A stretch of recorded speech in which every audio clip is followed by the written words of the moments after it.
Chief Legal Analyst Khalif Rhodes joining us now. And Khalif, first explain what's in this new legislation and that rule specifically. This rule I mean, the Biden administration is showing force that all of these agencies, these rulemaking agencies are coming to town. You got the EPA, right? You got today the ATF. And so if we're playing Wheel of Fortune or we're playing Mark's word guessing game, I think we can solve this because they all have stepped up. But this is pretty simple. It's saying that if you are someone that is attempting to sell guns and it's not something that you're doing as a side hustle, but you've made money on this, now you have to register. And because now you're registered as a federal registered licensed firearm dealer, you'll be required to do a background checks.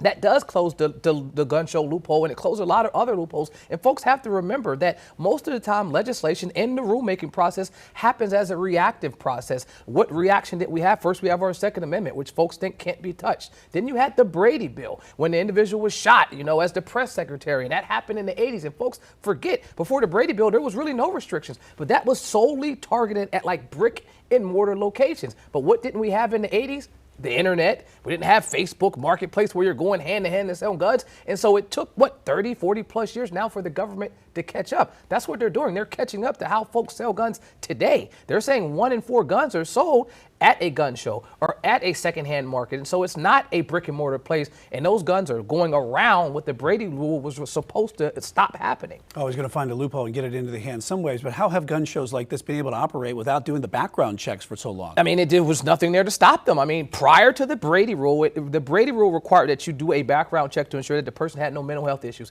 that they had no prior arrests, that there was nothing that stopped them, that they posed no danger. But it was solely, I have to emphasize this, crafted to only stop you going into a store and saying, hey, I'm here today, I want to buy this, here's my ID, go check my background. Well, it didn't account for this pop-up tent that has thousands of vendors coming from across the country. There was nothing on the books, and the ATF didn't catch up to the times. They attempted to do something as a federal nationwide background check. Well, obviously that's been stopped because you have folks on both sides of the aisle who thinks that the Second Amendment can be amended, that it can't be amended, and because of this, there will be a very, very low likelihood of a federal nationwide ban. And so you have to go through the rulemaking process. They had 330,000 answers and questions that came in this process. So a number of people participated in the public comment section.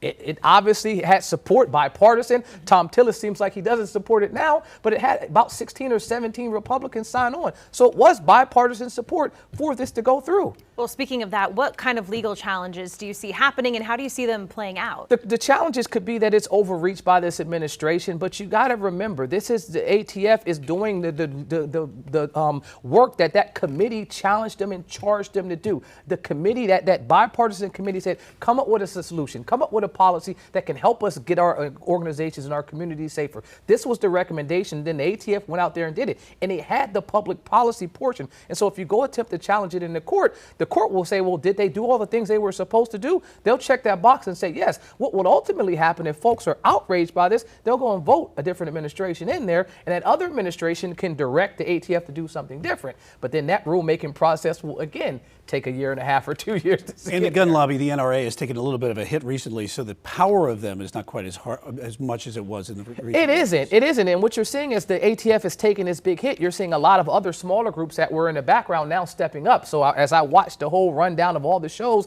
they didn't really have a lot of NRA spokespersons on there. But you did have all these other guys stepping up and saying how bad this rule was for everyday law-abiding citizens. What I can say is that the folks that don't recognize that these things are needed or they can occur, they should participate in the rulemaking process. Because you are a citizen, you can participate all day, allow your question to be answered. They will give you feedback, and then it can help draft and shape what the policy looks like, as opposed to just talking about it after it already comes out. Yeah, get some good advice there, Khalif. Thank you.